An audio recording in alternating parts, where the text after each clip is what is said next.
ជំរាបសួរបងប្អូនទាំងអស់គ្នាក៏ដូចជាមេដាបេដានៃសាស្ត្រទាំងអស់គ្នាដែលមានបំណងចង់ឲ្យកូនសិក្សាភាសាអង់គ្លេសក៏ប៉ុន្តែទី1គឺគ្មានឱកាសទី2គ្មានថវិកាឬក៏ពេលវេលាដើម្បីជូនកូនទៅសិក្សាបានសមរម្យសមស្របអញ្ចឹងណាមេដាបេដាក៏បងប្អូនអាចមកសិក្សាជាមួយនាងខ្ញុំបានប៉ុន្តែសូមបញ្ជាក់ថានាងខ្ញុំមិនមែនជាគ្រូឬក៏ជាសាស្ត្រាចារ្យអីនោះទេគ្រាន់តែនាងខ្ញុំមានចំណេះជំនាញនៅក្នុងខ្លួនខ្លះៗហើយក៏ចង់បង្ហាត់បង្ហាញដល់ក្មេងៗដែលគ្មានឱកាសនៅក្នុងការទៅសិក្សាដោយសារទី1អាចជាកត្តាដូចនាងខ្ញុំបានលើកឡើងពីដើមអញ្ចឹងកត្តាថវិកាអីអញ្ចឹងណាអញ្ចឹងយើងក៏មកសិក្សាតាមប្រព័ន្ធអនឡាញជាមួយនឹងនាងខ្ញុំដោយនាងខ្ញុំនឹងបង្ហាត់បង្ហាញបងប្អូនទាំងអស់គ្នាដើម្បីឲ្យកូនហ្នឹងអាចមានមូលដ្ឋានគ្រឹះដើម្បីឲ្យបងប្អូនអាចទៅបន្តការសិក្សាជាមួយលោកគ្រូអ្នកគ្រូដែលមានគេហៅថាចំណេះនិងជំនាញបទពិសោធន៍ពេញលេញណាពួកនាងខ្ញុំគ្រាន់តែចែករំលែកនេះគឺជាបទពិសោធន៍និងចំណេះដឹងជំនាញដែលនាងខ្ញុំបានចេះហើយនាងខ្ញុំក៏ចង់ចែករំលែកទៅកាន់បងប្អូនតែប៉ុណ្ណោះហើយនាងខ្ញុំក៏បង្ហាញដំបូងហ្នឹងគឺជាស្រៈរបស់ភាសាអង់គ្លេសទាំងអស់ដើម្បីឲ្យបងប្អូនហ្នឹងបានមើលសាកល្បងសិនហើយនាងខ្ញុំនឹងចាប់ផ្ដើមបង្រៀនបងប្អូនតាមម្ដងហើយក៏សូមជួយចាប់ Subscribe ហើយនឹងចុចតាមដានទៅលើ page របស់នាងខ្ញុំផងដើម្បីឲ្យនាងខ្ញុំហ្នឹងពេលដែលនាងខ្ញុំបង្រៀនវីដេអូថ្មីនឹងលោតចូលបងប្អូនមុនគេហើយកូនក៏បានមានឱកាសដើម្បីសិក្សាជាមួយនាងខ្ញុំហើយបើសិនជាមានចម្ងល់នៅសំណួរទាំងអស់តាក់ទងជាមួយនឹងការសិក្សាក៏សូម comment នៅខាងក្រោមវីដេអូដើម្បីឲ្យនាងខ្ញុំធ្វើការបញ្យល់ដល់កូនដើម្បីឲ្យកូនបានយល់និងចេះនៅភាសាអង់គ្លេសដែលជាគេហៅថាមូលដ្ឋានគ្រឹះនៃភាសាអង់គ្លេសគឺវាមានចាប់ពីអក្សរ A រហូតដល់អក្សរ Z អញ្ចឹងណាអញ្ចឹងយើងចាប់ផ្ដើមមករៀនទាំងអស់គ្នាដើម្បីកុំឲ្យខាតពេលយូរចាអញ្ចឹងបងប្អូនទាំងអស់គ្នាត្រៀមបិចត្រៀមសភៅហើយឬនៅយើងមករៀនសរសេរទាំងអស់គ្នាជាមួយនឹងស៊ីអញ្ចឹងនៅក្នុងការបង្រៀនគឺនាងខ្ញុំជំនួសខ្លួនឯងដោយស៊ីដោយសារតែនាងខ្ញុំមិនមែនជាសាស្ត្រាចារ្យមកពីណាឬក៏លោកគ្រូអ្នកគ្រូអីទេអញ្ចឹងជំនួសដោយស៊ីបានហើយចាទីដំបូងណាមុននឹងយើងសរសេរអក្សរ A បានគឺយើងត្រូវតែចាប់ផ្ដើម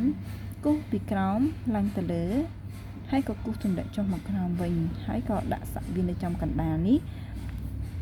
ហើយក៏សូមបញ្ជាក់បងប្អូនផងដែរថាស៊ីមិនមែនជាអ្នកគ្រូទេដូច្នោះហើយអក្សរក៏មិនបានព្រឹកព្រៀងមិនបានស្អាតអ្វីនោះដែរគ្រាន់តែអាចបង្រៀនបងប្អូនដើម្បីឲ្យធ្វើជាគ្រឹះទៅថ្ងៃអនាគតរបស់បងប្អូននៅពេលមុនពេលដែលបងប្អូនចូលសាលាបានអញ្ចឹងបងប្អូនធ្វើតាមស៊ីទាំងអស់គ្នាណាតន់អត់គឺគូសពីក្រោមបាត់នេះឡើងទៅលើហើយមើលស៊ីឲ្យតន់ណាគឺគូសពីក្រោមឡើងទៅលើបាត់នេះហើយគូសចុះមកក្រោមវិញហើយគេយើងដាក់សក់នៅចំកណ្ដាលវាអញ្ចឹងបងប្អូនបើថាមើលមិនទាន់ទេអាចមើលមួយអក្សរទៀតណាគឺគូសពីក្រោមឡើងទៅលើ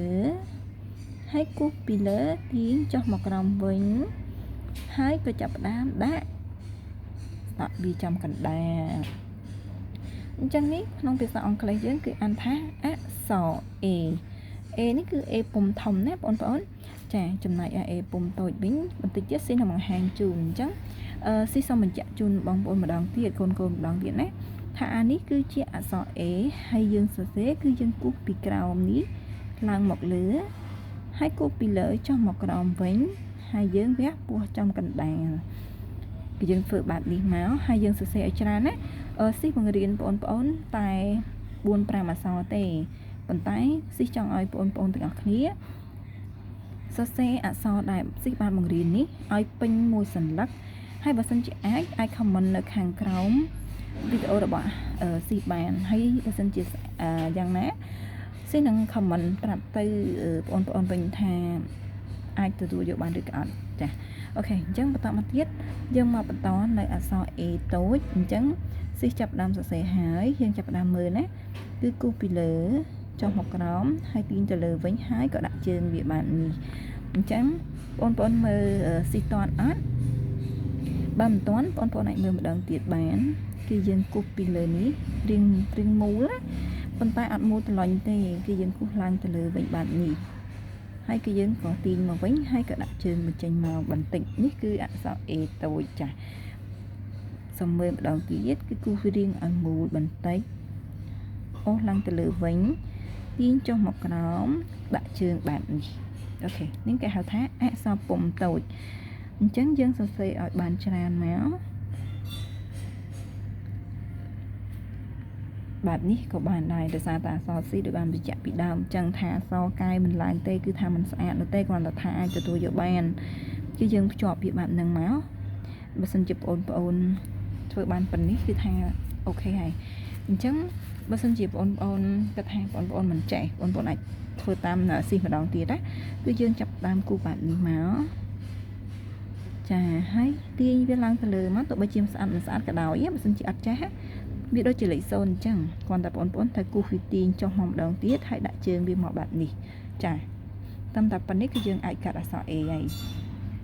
ហើយបងប្អូនទាំងអស់គ្នាត្រូវពិនិត្យមើលថានេះគឺ A ធំនេះគឺ A តូចចា A ធំហើយនិង A តូចនេះគឺ A ដូចគ្នាគ្រាន់តែថានៅក្នុងភាសាអង់គ្លេសពីច្រើនគឺគេប្រើអក្សរឡាតាំងពុំធំនៅខាងមុខអក្សរតែបន្តិចទេអញ្ចឹងគេប្រើភាគច្រើនគឺអក្សរតូចនេះអ្វីដែលបងប្អូនកូនក្មួយត្រូវចំណាំជាងគេគឺអក្សរពុំតូចប៉ុន្តែត្រូវតែចេះពុំធំដូចគ្នាមិនអាចថាចេះមួយអត់មួយបានទេត្រូវតែចេះទាំងអស់ព្រោះនៅក្នុងភាសាអង់គ្លេសយើងគឺយើងប្រើទាំងអស់តែម្ដងគ្រាន់តែថាដូចស៊ីបានបញ្ជាក់ថាពុំតូចគឺប្រើភាគច្រើនជាងពុំធំតែប៉ុណ្ណឹងចាអញ្ចឹងអាចមានសង្ឃឹមថាកូនទាំងអស់គ្នានឹងយកភាសាអង់គ្លេសដែល admin បានបង្រៀននេះទាំង A ពុំធំនិង A ពុំតូចយកមកសរសេរនៅក្នុងសៀវភៅរបស់បងប្អូនឲ្យពេញហើយឲ្យចាំដៃនៅក្នុងថ្ងៃស្អែក admin នឹងមកបង្រៀនបងប្អូនជាមួយនឹងអក្សរ B វិញម្ដងចាហើយបន្ទាប់ពីយើងរៀនស្រៈយើងនឹងចូលមេរៀនរបស់យើងហើយឥឡូវយើងរៀនអក្សរ A ធំនិង A តូចយើងឲ្យចាំចាហើយជាមួយនឹងរបៀបសរសេរយើងដូច admin បានបង្រៀនអញ្ចឹងគឺអូសពីក្រោមនេះឡើងទៅលើនេះទី1ណាហើយទី2គឺឡើងមកលើហើយទី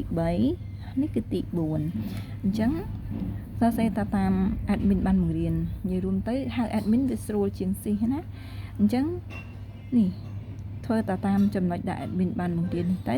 គឺយើងអាចចេះហើយចំណែកឯអក្សរពុំតូចវិញនេះគឺទី1គឺចាប់ផ្ដើមអូសមកដល់ក្រោមនេះអានេះទី2ហើយអូសឡើងទៅលើវិញមកប្រសពជួបគ្នានៅត្រង់នេះគឺលេខ3ហើយអូសចុះមកក្រោមវិញទាញវាកាច់បែបនេះគឺលេខ4អញ្ចឹងបងប្អូនអាចធ្វើតាមស៊ី admin បានបង្រៀនប៉ុណ្ណឹងថ្ងៃស្អែកយើងនឹងចូលមេរៀនថ្មី